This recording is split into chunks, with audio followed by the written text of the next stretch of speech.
they adopt such kind of qualities, how to open a car within a few seconds. তো আমরা এখানে আমরা যেটা পেয়েছি উইদিন 30 সেকেন্ডসের মধ্যে তারা কিন্তু মাস্টার কি দিয়ে they were able to open the door. কোতোয়ালি থানার পুলিশের বিশেষ অভিযানে চোরাই প্রাইভেট কার উদ্ধার সংক্রান্ত বিষয়ে মিডিয়া ব্রিফ করছি। ডক্টর কামরুদ্দিন চৌধুরী উনি বিগত 27 তারিখ চট্টগ্রামস্থ ইঞ্জিনিয়ারিং ইনস্টিটিউটের সম্মুখে রাত 10:30টায় উনি ওনার প্রাইভেট কার রাস্তার পাশে পার্কিং করে উনি এবং ওনার যে গাড়ি চালক ইনস্টিটিউটের ভিতরে প্রবেশ করেন এবং উনি রাত 10:55 সময় ওনার কাজ শেষে ইনস্টিটিউট থেকে বেরিয়ে এসে রাস্তার পাশে ওনার গাড়িটি না পেয়ে উনি কোতোয়ালি থানাকে রিপোর্ট করেন।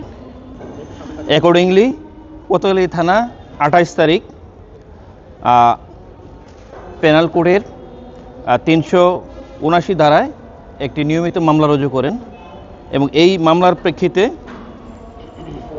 আমাদের একটি চৌকস তদন্ত দল এই গাড়িটি উদ্ধার করার জন্য নগরী সহ দেশের বিভিন্ন গুরুত্বপূর্ণ জায়গায় এই অভিযান পরিচালনা করেন। তো আমরা এই অভিযানের আলোকে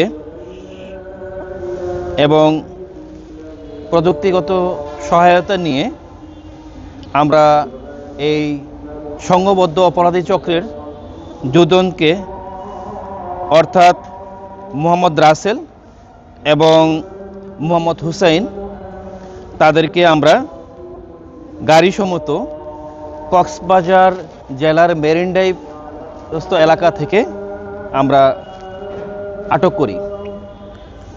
আটক করে আমরা কোতোয়ালি থানাতে নিয়ে আসি, এনে তাদেরকে ব্যাপকভাবে জিজ্ঞাসাবাদ করি। তাদের এই যে অপরাধমূলক কর্মকাণ্ড কিভাবে পরিচালনা করে সেই বিষয়ে আমরা জানার চেষ্টা করি এবং দেখা গিয়েছে যে তাদের কাছে মাস্টার কি থাকে, সেই মাস্টার কি দিয়ে এরা এই মডেলের গাড়ির আপনার সহসায় আপনার দরজা খুলতে পারে।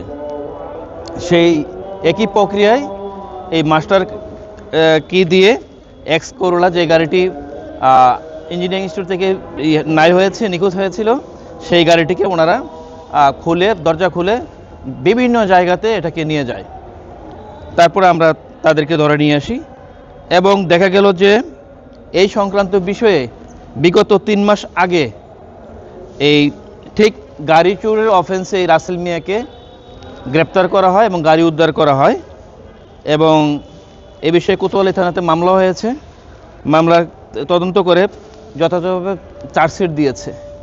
রাসেল মিয়া শুধু এই সংঘবদ্ধ চুরি চক্রের সাথে জড়িত না, উনি ডাকাতির সাথেও আপনার জড়িত। আপনার নগরীর বিভিন্ন থানায় 379, 308, 395, 397 এই পেনাল করে এই সংক্রান্ত ধারায় উনি অপরাধ করেছেন এবং একাধিক মামলা হয়েছে, উনি অভিযুক্ত হয়েছেন। টানা তৃতীয়বার অর্জন করেছে দেশের সেরা সুপার ব্র্যান্ড স্বীকৃতি বসুন্ধরা টিস্যু।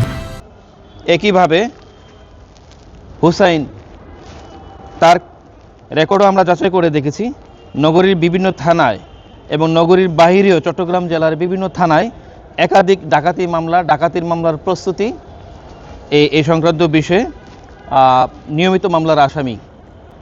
তো আমরা দেখেছি যে এই সংঘবদ্ধ চক্র তাদের সাথে এই নেটওয়ার্কটা বের করার জন্য আমরা বিজ্ঞ আদালতে তাদেরকে আমরা আজকে সুপোর্ট করব। আদালতের কাছে আমরা পুলিশ হেফাজত চাইব এবং বিস্তারিত এই ঘটনার রহস্য উদ্ঘাটন করার জন্য এই চক্রের সাথে আরও অপর কারা জড়িত এটা বের করার জন্য আমরা বিজ্ঞ আদালতে অন্তত 7 দিনের জন্য আমরা তাদেরকে রিমান্ড আমরা প্রেয়ার দিব। তার গাড়িতে কোনো ট্র্যাকার লাগানো ছিল না। সে লাকিলি ওর আনলাকিলি সে এবং তার ড্রাইভার রাস্তার পাশে গাড়িটি আনঅ্যাটেন্ডেড অবস্থা রেখেই, অর্থাৎ ইঞ্জিনিয়ারিং ইনস্টিটিউটের যে মেইন রাস্তার পাশে রেখেই ভিতরে ওনাদের কাজ করতে গিয়েছিলেন। গাড়িটা ওই অবস্থায় সম্পূর্ণ পরিত্যক্ত অবস্থা ছিল। 10:30 থেকে 10:55 অর্থাৎ ইন বিটুইন সময়ের মধ্যেই মুহূর্তে মাস্টার কি দিয়ে এই চক্র সংঘবদ্ধ অপরাধী চক্র এরা এই কাজটা অন্তত সাকসেসফুলি এই কাজটা করতে পেরেছে।